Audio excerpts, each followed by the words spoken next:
Hi, everyone. I want to say welcome to Reverse the Curse Domestic Violence, Child Neglect, and Abuse. Um, Today I have my lovely host, my guest. She's going to be sharing her story on her experience dealing with domestic violence and catch us up to date to where she's at right now.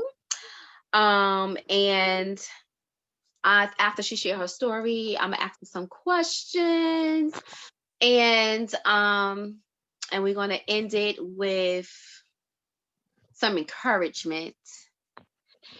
She's gonna share with us, letting you know what it was like being in that domestic violence relationship, how she escaped, how she got away, and how life has been in recovery, and her just forgetting all about the past. I mean, she can't fully forget about it because it's something that was very, emotional and tragic and put her through a lot. It's never going to be something that a person could get over with dealing with domestic violence or any type of abuse. But the floor is yours. Let us know what's your name, where you from, how old you are, and all that good stuff. And I will be quiet. Hello, everyone. My name is Alicia Wallace. I live in LA. I'm 35 currently.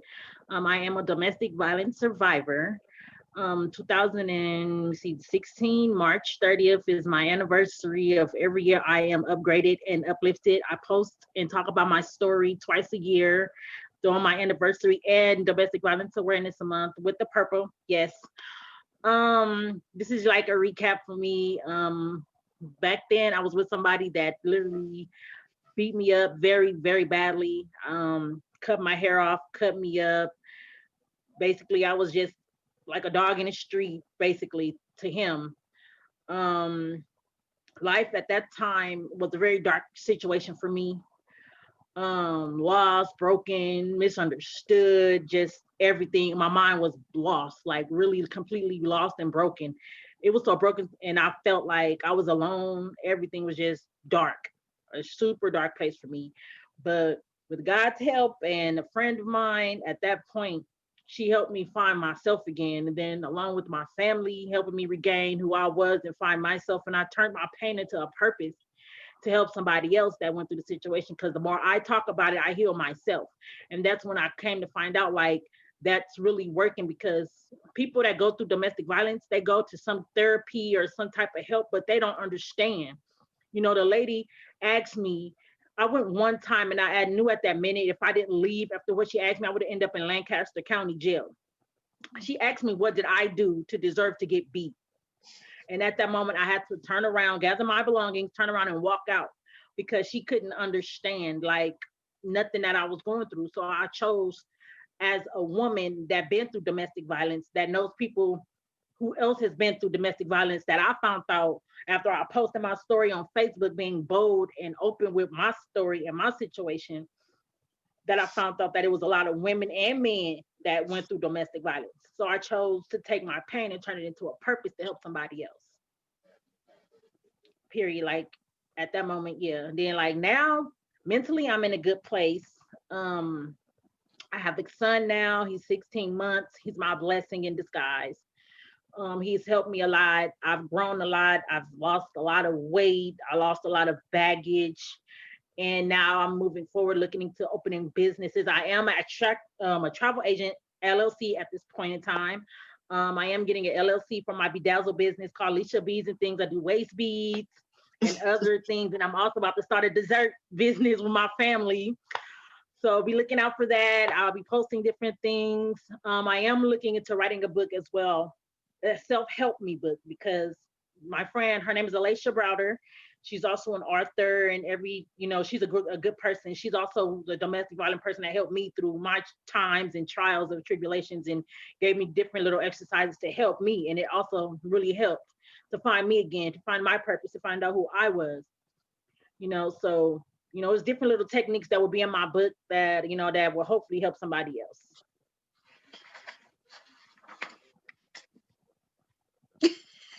So what else is there? Any other let's see, what else? I'm able to love again after that. I'm able to smile again, just like this is a joke. Yes, you smiling now. You are glowing, honey. I'm trying, honey, and my hair has grown back all the Yes, way back yes. because he Tell us cut about my hair that. off. Tell us about that. He cut my hair off my head when I was being abused. He took a knife and cut my skin up. Took a knife and put it on the fire and cut my stomach open. I have skin, like actually marks on my body that I wear every day as a reminder of what I do not want to deal with or what I would not ever put myself through again. I know the signs and symptoms of somebody that's going to turn out to be a domestic violence case. I won't do that again. I know the yelling, the screaming, the where you at, the who you with, the let me check your phone, all that stuff is leading towards domestic violence. So I will not tolerate that again, or I'll end up in jail. God forbid, I will not see myself looking like that again in the mirror. At that moment when I seen myself, that broke my rubber band mentally. I was like lost and like I looked terrible. My mom couldn't even recognize me, and that also hurt me myself because I'm like I let myself get in this situation, but at the same time you never know how or what a person will do no matter how long you've known them, long time, short time, you never know. Like it was just a crazy experience that I personally say I can't say why I went through it because God didn't ask why he was hung on the cross. So maybe this was a reason that it happened, and maybe I can, like I said, I want to use it to help somebody else. Just like you using your reverse the curse of domestic violence for children and adults. I want to start my own brand and be able to take my pain and help somebody else, help the world. Because it's a lot, especially now since we're on this quarantine stuff, there's been a lot of more domestic violence against women, children, that it didn't skyrocketed a lot. Do you currently know, or well, I don't want to say no because I don't want you saying something and then somebody think you putting their business out there because you just never know who see the video. Um, what have you heard since this COVID of containing to domestic violence, rape? Because rape people don't realize. They be like, oh, I can't be on your live, or because I was raped. I mean, that's abuse, period. All that Yeah, falls in the same category. it's a lot of forms of abuse, financial, emotional, rape, um, physical, verbal, it's a lot of different forms of abuse. It's people talk about it, but they really don't talk about it. Domestic violence is one of the shunned, shaded parts of conversation that people don't talk about because they don't want to speak on it because it's a lot of that stuff going on in the household. It's a lot of molestation going on in the household. It's a lot of raping, beating, and people just sweep it under the rug like, oh, it's a family problem or it's something that's just going to happen. No, that's not going to go away. Right. And you You got this know, and happening with all ages, little kids raping little kids, touching all these things, and nobody talks about it. Um, it is just crazy. What can you say? What would you say to someone that is 16 years old that is in a domestic violence relationship, or, showing signs? She probably didn't go through it, or he probably didn't go through it, but you see the signs and you're curious and you're worried and you just want to, if you had that chance to just walk over to that male or female, because again, we know it doesn't matter what sex you are, a man is being abused somewhere right now. What would you well, say? I would talk to them in a way, in a way that they will understand, not talking at them, but talking to them in an understanding manner. Like, I would ask them like, what is keeping them in that predicament? What is keeping them in that situation? Because it don't have to, it could be a reason. They could be homeless, they could be without family, it could be different reasons, that they're actually stuck in that position.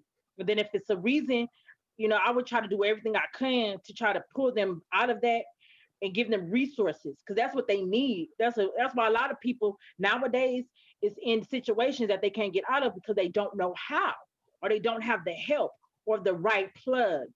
And some females are scared, especially young girls. I see a lot of young girls out here now prostituting, and it's sad. And they pimps be beating them up and stuff left and right. And I'm like, poor baby. Like, where is your parent? Where is your mom? Like, where is your father? Why are you out here like this? And it's all part of a cycle that they're continuously dealing with, and they probably didn't seen it in their homes. and they parent don't know how to deal with it or how to get out of it or how to fix it. Because maybe it's a situation that they can't get out of financially, emotionally, or something, or they might be emotionally attached to this person and don't know how to break away, and because they don't know how. I would ask them certain type of questions in order to try to break some ice and try to figure out what is the situation. I'm Pretty. sorry, I had to. Yes. What I see, when I was young, I saw it and I still see it now, that these young teenagers or young adults, they just think it's so cute to have a thug. They think Yes. it's so cute to have a man roughing them up and, oh, he can't, oh, or whatever, until it starts getting aggressive more and more and more, to the next thing you know, they don't even recognize them because their face has been destroyed, or they done hit them one good time and they wondering how I get here. So I feel like sometimes these young adults, even young boys and girls that think they know what they doing, they call themselves dating, and you in middle school or whatever, and don't think it's cute, because you gotta realize, like, you can't keep playing with fire, because eventually it's gonna burn you. Right. And I remember I used to kind of like, I was just wow like that. But I knew that it wasn't cool after a while. Like, hold up, like, you really doing this too much, like, what we doing? So nobody, no matter how much somebody playing with you, it's a certain way that they should and should not touch you. And you Right. gotta be okay with that. You gotta know that you a queen, you a lady, and you a man. You shouldn't have no woman beating you up like that and trying to control you. It's all about communication. If you don't agree with something, talk about it. Don't be so quick to raise your hand. If you feel like you gotta raise your hand, you need to walk away from the situation until you are able to talk, communicate, and fix it, because Right. some people talk with their hands, literally, not like this, but like another way, that is hurtful. Because put somebody in the hospital, like, it's crazy. It was something that I want to ask you that you said. Um, why do you feel that you stood in the relationship um through it, as long as you did? I don't know. I can't remember how long in our first Because session. at that point in time, like I said, I was in a place in my life that I was trying to deal with on my own, and it felt like I was alone, and it felt like somebody came and was like, "Oh, it's Captain Saberholt type," you feel me? And it's like, okay, I kind of clung to that, because me, I'm stubborn. I won't reach out and ask for help. That's just me. And it's like, I see somebody, okay, he seemed cool. He seemed like, okay, he was taking care of his mom. He was doing this, he was doing that. And he seemed very charismatic, but that kind of drew me in, but it kind of drew me in the wrong type of way. I should have gave myself time to get to know this person and figure out who he was as a person. And then on top of that, he was doing crystal meth. I didn't even know that until after the fact of everything. He would be one way this minute, then he'd be like Dr. Jekyll and Mr. Hyde type attitude. Like, he'll be cool during the daytime or whatever the case may be, but then later that night he'll trip or just. I got beat for 4 hours, and this is after he had went to the store. We was chilling all morning, like all day, literally just all day chilling, watching TV, laughing, joking, walking around, and then he went to the store, came back 30 minutes later, and it was like switch. I came in getting popped in my face, like this backhand. I'm like, damn, what the fuck? Like, what the fuck is, And I got beat from 4 o'clock to 8:30. I got beat for 4 hours, literally. Whew. 4:30 in the morning to 8 o'clock in the morning. I literally got beat for 4 hours. I I was purple. remember. I was purple, black, and blue. I've never known I could turn them many colors. Have he ever put a gun to you? No, the knife. The knife. He hit the knife on the fire and told me he was going to brand me, and he sliced me across my stomach, literally. And I had on like sheer type of like a nightgown. And when I came back to my house, you could say it was like shreds with blood everywhere. I had to clean my walls because there was blood everywhere on my wall. It looked like a freaking murder scene. And what did that do to you? Like for you to see what like you know like when you know sometimes when you leave out something and you come back into just like to that traumatizing Hmm. that like you said it felt like a murder scene. Like what at that time was like running through your head? Like did it kind of like make you even come more to like I don't want to say to your senses, but yeah, to your Yeah, senses like it what was a the more like a surreal moment. Like, did I just survive this? Like, even though my ribs was bruised, I'm purple and I got stitches and shit everywhere. My face is knotted up everywhere. My eyes are still looking like raccoons. But I'm literally like, I lived through this. That's all I could say. Like, I I I, I literally lived through this. Like, this was my hair that was on my head. It's the big ass pile of hair was on the floor because I had just washed and blow dried my hair, and my puff ball was literally was big. Like my hair came to the middle of my back, my own hair. As you see now, this is my own hair. That it's grown back. Our hair is our crown. That's what I was taught growing up. Our hair is our crown. So he thought by cutting off my hair was breaking me down as a woman inside and trying to belittle me and break me. I have a sciatic nerve problem because I was stumped out. I have literally a literal back problem. And it's like I've seen everything. Like when I look at my house, and I'm still living there to this day. It be certain moments that I have to catch myself drifting because I can look at a certain spot in my house or a certain corner in my house, and I see myself up there getting choked out, literally. And I have to realize, like, okay, I'm blessed. I made it through. I take my main focus and put that on my kid and put that on, use that as my purpose to push forward and help somebody else. Even in front of my bathroom, that's where I was laying, getting stumped out and bleeding out from my stomach being cut open.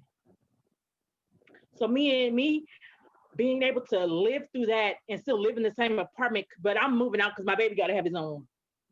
But by the grace of God, me thank being me, God. I'm so happy for that because, girl, you got me like feeling like I'm suffocating because I don't think I would have been able to stay there. and the crazy part about that is I live right behind a church. I live right behind a Mexican church, like right behind it. Even I was like, "You're really going to do this?" Like, and I we you're committing this type of crime against me, and we're living behind the church. And he threw a whole Bible at me. That's how I knew mentally something was really wrong with him. He threw the Bible at me. I was like, because I read, I was low key, in my own zone, minding my business. And this, I have a Christian. I have my even though this is my brother's name, Christian, but That's this is like pretty. my religion. This scar would have been my face if I didn't block it. It was going to be straight across, you know. And it's like I know who I represent. I know who was able to put him to sleep to help me get out of the house and So everything. talk So about that. Talk about that when after you say what you're saying. talk about the part where he fell asleep and I was able to get out. Yes. Because and the He was reason coming and down this our is a floor. serious, this is a good part of the conversation because some people don't know how to escape. Some people don't know when is the perfect time. And I know it's all about you only know your situation. You got to feel that in your gut, or you're gonna just have to run for your life. Like you have to figure out an escape plan. I was scared. I was scared, heartless. I was scared, shitless. My hair was standing up on my body. My body was completely sweating. Like my face was mixed with dirt, sweat, and blood and tears. After the last time he hit me, he threw the knife on the bed and said, "You should just go on ahead and kill yourself." That he just sliced me up with. The way my bathroom is and the way my bed was sitting, it's a mirror straight ahead of me. Once I seen myself in the mirror, and when I couldn't recognize who I was anymore, that's when my mental broke. I told myself I could do either two things. I could take this knife and I could kill him in his sleep and possibly be sitting in jail for the rest of my life. Or honestly, I didn't know he was asleep, honestly, because I didn't know he was asleep until I actually opened the door to peep because I didn't hear. He went in the living room And normally he would turn on a game or something, but I didn't hear nothing. I didn't hear no game on. I didn't hear him moving around. I didn't hear not a peep. So it kind of made me nervous. So I was like, what the fuck? Like, you're quiet. What are you doing? What's wrong? And then I heard him snoring because I was quiet. So I was like, is he asleep? I was like, no, it's time for me to get out. So I hurried up and changed out of the cut up clothes that I had on, threw whatever I could in my godforsaken, lovely Hello Kitty bag. That was my saving grace. I was only able to put so much stuff in there. And the crazy part about it is my house keys was in his pants pocket because he had me hostage in my own house.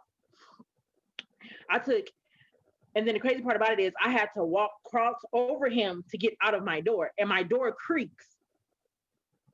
That was God, girl. So mind you, my heart is beating out of my shirt at this moment. You got me like so tense.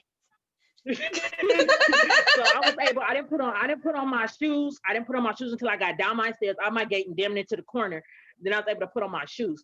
But the crazy part about it, as soon as I got to the corner, the bus had came, and I hopped on the bus, and that's how I got away. He was asleep when I left. Everybody got to hit that point. Can't nobody make nobody leave nobody.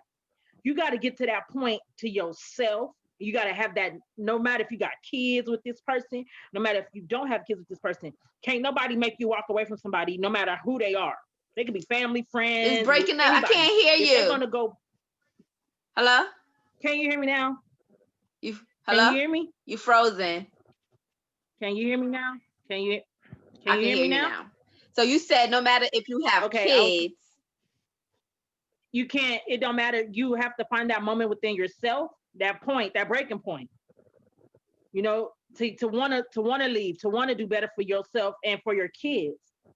You know, but can't nobody just say, oh, you should leave him and you're going to automatically get up and leave.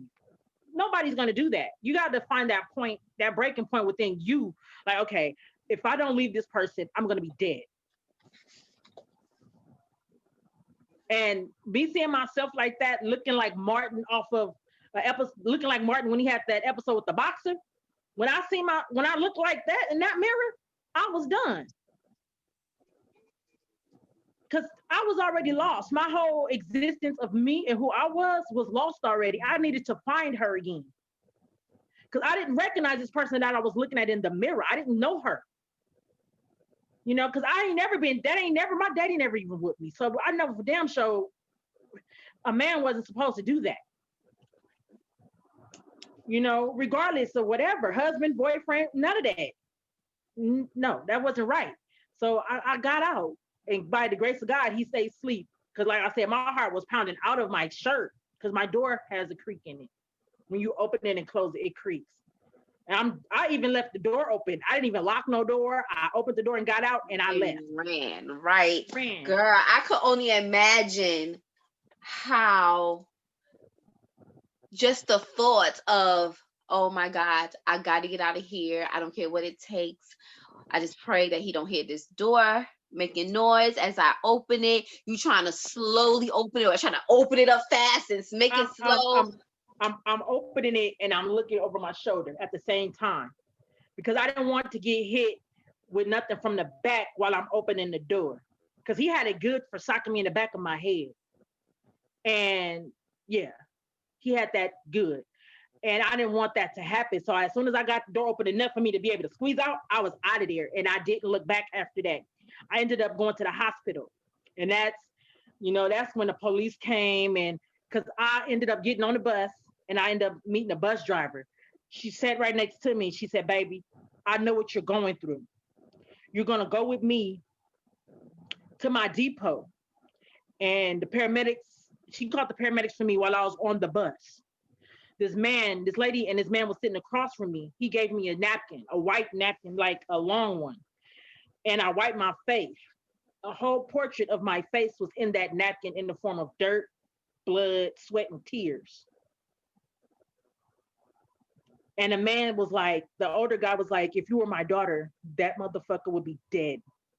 He said, and then the Mexican lady was like, I see you all the time on the bus going and coming to work because we catch the bus around the same time or whatever the case may be. But yeah, I had to get out. And by the time I got to her depot, because we had to take 2 buses to get to her depot, About time she had to walk up a little bit further than me because she was already running late. But she was like, "Baby, just take your time," because my ribs was bruised. I had purple bruise marks on the outside. You could see where my stuff was bruised at. How long did it take And for you to go ahead? I don't want to interrupt you. Go ahead.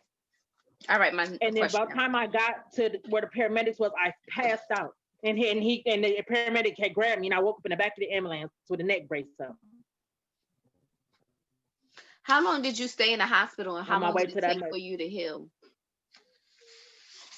I stayed in the hospital for like a day, and I ended up coming to my mom's house. But to completely heal, where I didn't see no bruises or nothing, it took me at least, I want to say, a good 4 to 6 months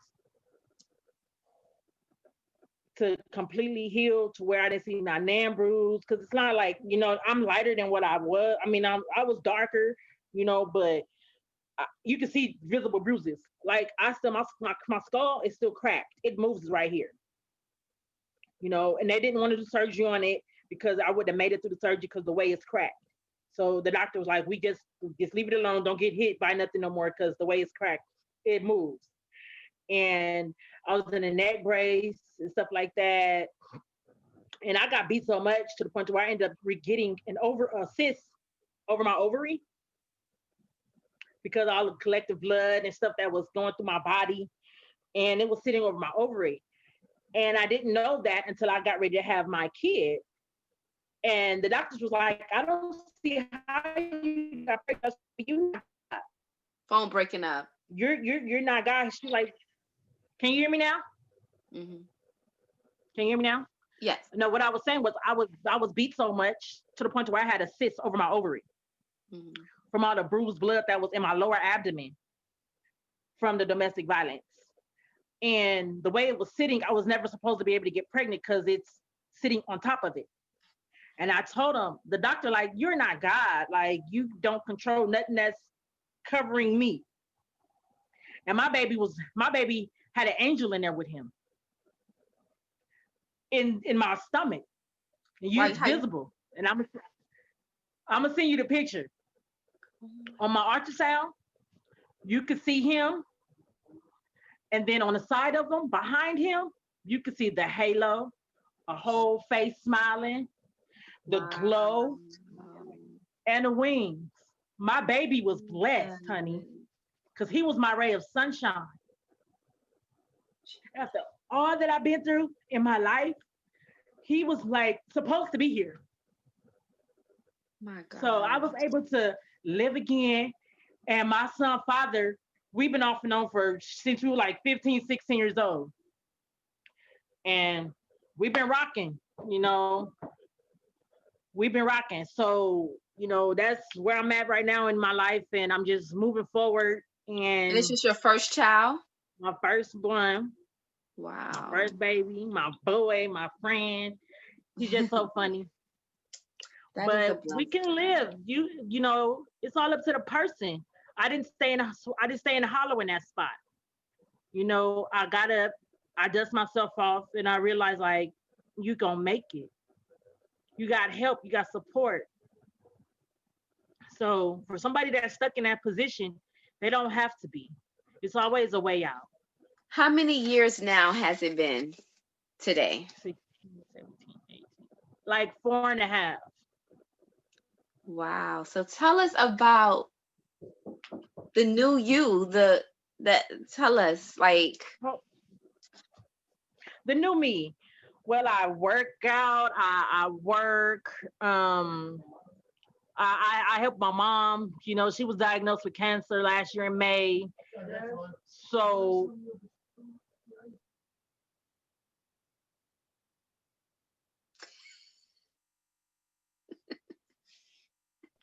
my mom, I'm at my mom's visiting, and my dad is in there. He came to visit me, but he can wait. But as of right now, I'm in a great mental state. yes. I was able to find myself and find my things that I like to do and enjoy my life and look forward to the future. And like I said, I'm opening up. I've started some businesses and waist beads and other little things that can like keep my mind focused on the positive stuff. Nothing negative, because I don't like negativity. That's not a cool thing. Have you, I notice, the more that I do this and I connect with some people or I be in these groups, there be so many people saying how much they miss the abuser, and or they escaped and oh my god, I miss him, I want to go back. And it was somebody, um it was another survivor, and she basically was saying that she kind of don't get much from being a part of certain groups that's supposed to be for women that's going through or surviving. And in a lot of the groups, she's hearing these things coming from people that are survivors. And it's like, how you Mhm. a survivor, but you say you want to run right back into the same thing. And what she said was it hit it on the head for me. Like, we understand what you're saying, but then we don't understand what you're saying when you're saying that you miss him or you miss her, the abuser. What you're saying is you miss all the things that they have done to you. So she was like, it's not that you miss them, you miss the illusion of that person. Because by you saying that you miss them, you want to go back, you saying you missed how they punched you in the face, how they dragged you, whatever the things it is that they did to you. You're saying that you missed that because you want to go back. That is like mind blowing. I mean, and I do believe it is the illusion. Because, the other thing is, like 2 months ago, I came across a person where the abuser was arrested. And they like, I'm in court and I just felt so bad for them, like I was hurting, but what about your hurt? Look at what they did to you. And I just feel like sometimes it's just the fact that you still love that person, you don't have no control over it. Yeah, okay, but if you feel that you miss them from a distance, don't you go running back.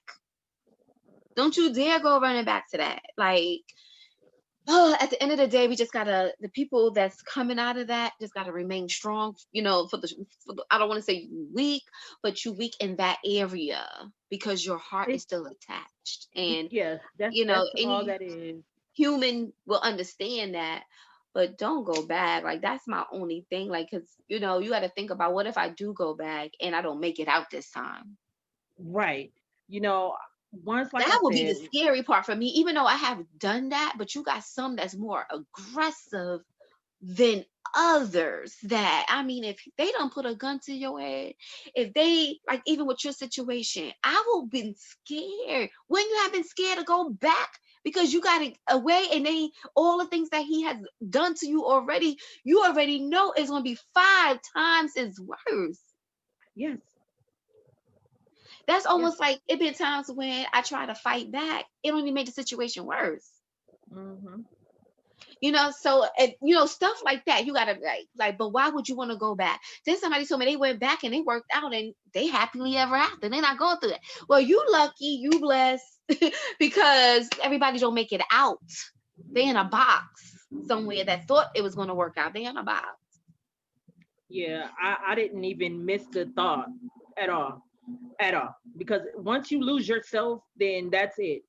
Once I was able to find my inner peace and my inner me and pull her out of that dark box that she was screaming to get out of but couldn't, it was no way I was about to go back to being back in that box and being lost and hurt and angry and frustrated. It was no way at all. Because I like my glow. I like me.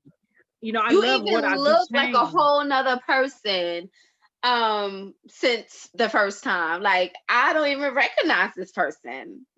I found my smile again. I found a reason to smile. I found, like, because being with somebody like that will dim your whole aura, your whole being. It will make you lose yourself to cater to somebody that don't even appreciate nothing about you. I can't go living like that again. I refuse. I No, I don't. refuse to. Never. Any of the abuse, verbal abuse, because they say words cut deeper than physical, because that's Hmm. always going to remain in your mental. I don't know though. I don't know. I feel like they not as You, equal, but I it, mean, some people leave with scars. Some people, you always, like, you got memories around. So to me, I kind of really don't 100% agree. honestly, I don't 100% agree with that either because it's a lot of things that was said to me that honestly I don't remember.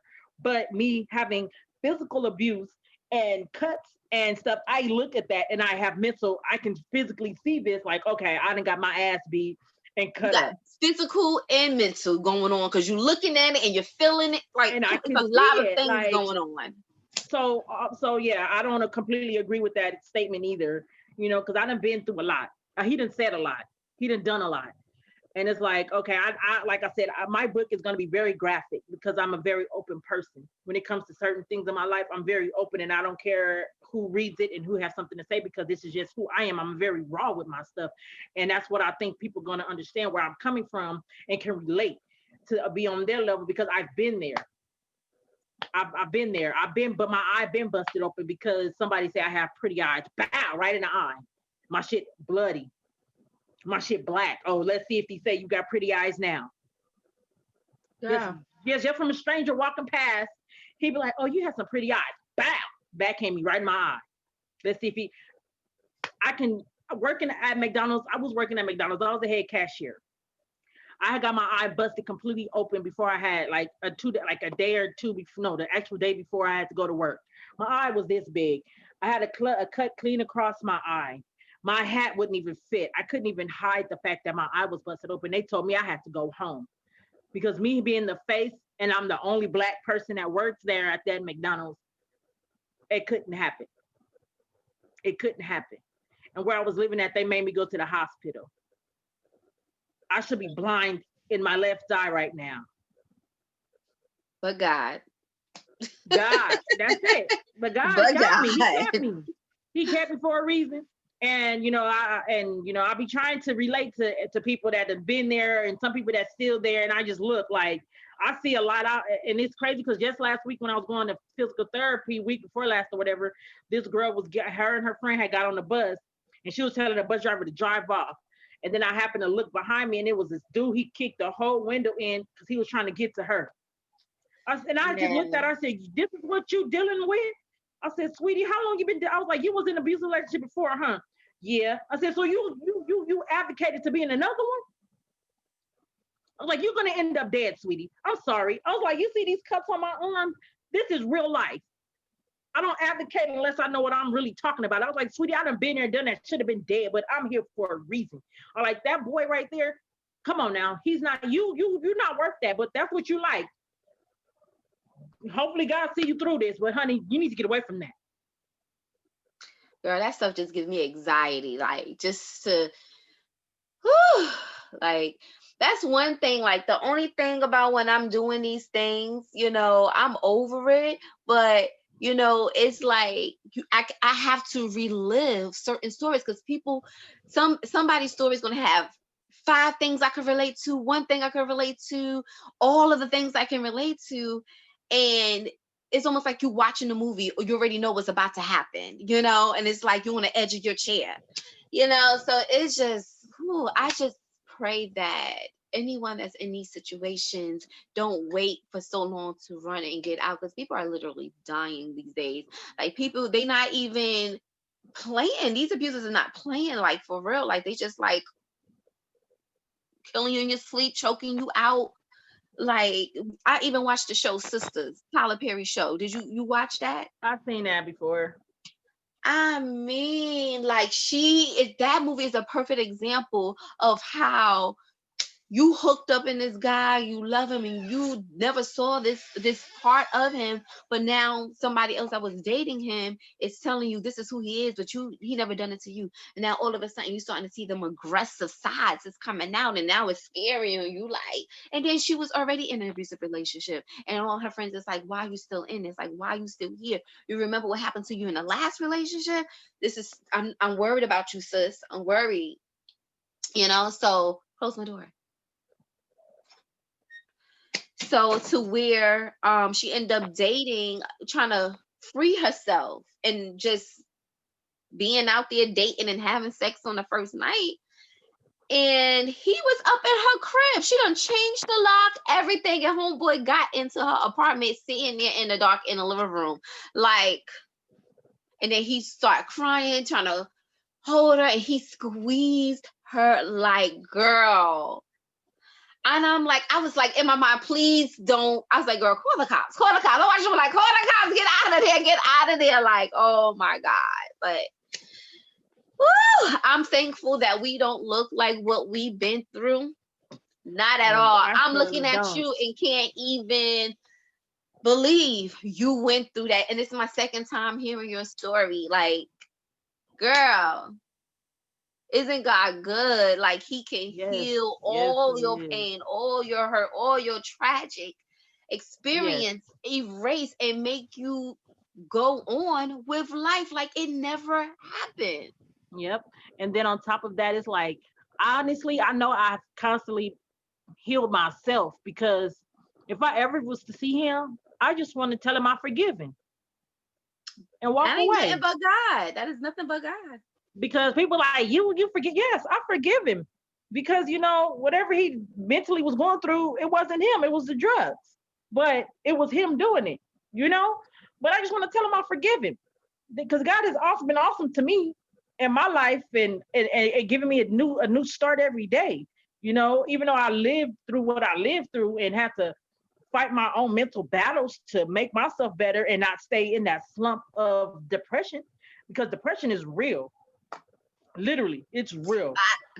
I know. In that anxiety, girl. Anxiety is real, depression is real, all that is real like God is. But until you find your inner peace, you're gonna go through that anxiety and depression. You gotta find that little piece of sunlight inside of yourself and find what you like to do for yourself. No matter how big it is, no matter how small it is, but whatever it is, it's for yourself.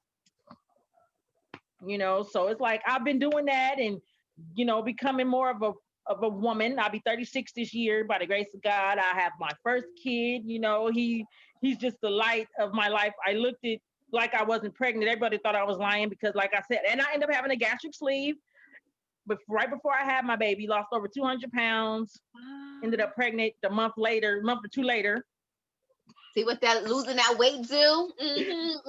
Lost the weight and got locked up. Yeah, got right. I thought I was about to have a whole high girl summer. But let me tell you how God is a God that got a very crazy sissy.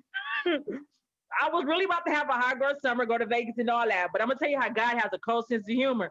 I told God, if I don't have the kid by the time I turn 33, I'm gonna go get my tubes tied on my 34th birthday. So he told me, you 33 right now. By the time you have him, you're gonna be 34. And I just turned 35 with a 16 month old. You had a plan, but God had a better plan. Yes. He said, you're not running nothing over here. I'll run this. Right. I was just sitting there in the emergency room laughing like, God, you got a cold sense of humor, dog. You got a cold. He cold fixed that hot girl I thought I summer was real being quick. pranked. My whole, just shut me down completely. Like, red stop. You're not doing nothing this summer. You're about to be a parent. He was like, Madea, cling, cling. Cling, cling. You're stuck. You're not doing nothing. I'm your daddy. You can't tell me what you about to do with yourself. You my creation. Right. So right after I had my surgery, November 26th, I had my surgery, 2018. January 2019, I found out I was 5 weeks pregnant. But the crazy part is I didn't even know it. I found out when I was 5 weeks. I was getting into it with my neighbor, throwing up. I ended up throwing up blood. I ended up going to the emergency room, thinking something was wrong with my little pouch of the stomach. I thought I was bleeding internally. You said your little pouch of stomach. Yes, because it's a little pouch. Like they took 80% of my stomach, so I have a little pouch of a stomach. Yes, my little pouch of a stomach. Yes, I thought it was bleeding or something was wrong with it, but it comes out I was pregnant, and he decided to rear his little head and say, "Hey, I'm here. Let's do this." Wow. So now I have a 16-month-old little person running around, getting into everything, just smart. Awesome. Yeah. Well, I like these conversations. I do too. I love it. I just because it needs to be had. And every time I do this, or I talk about it and I tell people what I do, they be like, oh my God, I'm so happy you do this, because it's not being done enough. And then people want to sugarcoat Yes. it. So I like for mine to be Oh uncut, yeah. because somebody that's I like can't you sugarcoat or like nothing. me, they might need to hear it in my version, and they might have somebody need to hear it in your version. And the whole purpose of this, I'm so Yeah, 'cause happy for the technology that we have and the way that we can reach people nationwide, is because people need to hear this, and they need to see that it's somebody that look like you, walk like you, talk like you, have kids like you, go to work like you, and still is going through being abused and covering it up with makeup, or wearing their hair and covering it up, some, or wearing a hat, or wearing a scarf, or wearing a turtleneck or a scarf around the neck or something. Always staying covered up. Girl, you're not by yourself. Boy, you're not by yourself. It's people out there going through the same thing you're going through, but you gotta find the courage in the gut and get it in your head like I shall live and not die, and get out of there and run for your life and find a I don't want to say a close shelter, or but find somewhere, or talk to someone that, find somewhere to go and get some help. right, or even if you don't want to be in a place that you're going to be around a whole bunch of strangers, start letting somebody that you know that's connected to you, that will keep your stuff on the low, so you could be like, can you or will you open up your doors to me one night if I come running, or one early morning if I'm come running and banging your door down because I need to get away? So you could already know who and where and where you can go, because that's, listen. Lord, I I already mean, know. I already know. I already know. Because he was so bold. He was calling around looking for me. He called my cousin phone and everything looking for me. So I already know. I was on my way to the hospital. He didn't even know. I already know. If you don't know where to go, you looking like, what the fuck? Where am I? What's going on? What just mind just running. listen, So a I lot already of my know. times that I escaped and went back, 'cause I did do that. I did it plenty of times.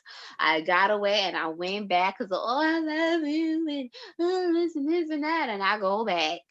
And sometimes I left while I was sleeping. Sometimes I just went back home because I was staying with him and some people, and then I would go to school or go to work, or be like, oh, I'm going to my aunt's house, and don't come back out, and was able to get away, but then somehow get back, or whatever. So I'm like in a lot, like I told y'all, I'm recording, like I don't want no interruptions. I'm sorry. Okay, but I'm like doing it right now. Okay. Hold on. It's okay. It's okay. Come on.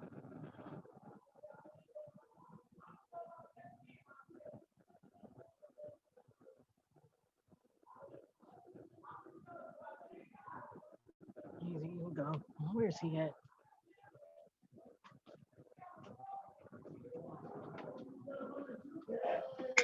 I'm so sorry, y'all, because this is recording live. We get interrupted every now and that was a little commercial break.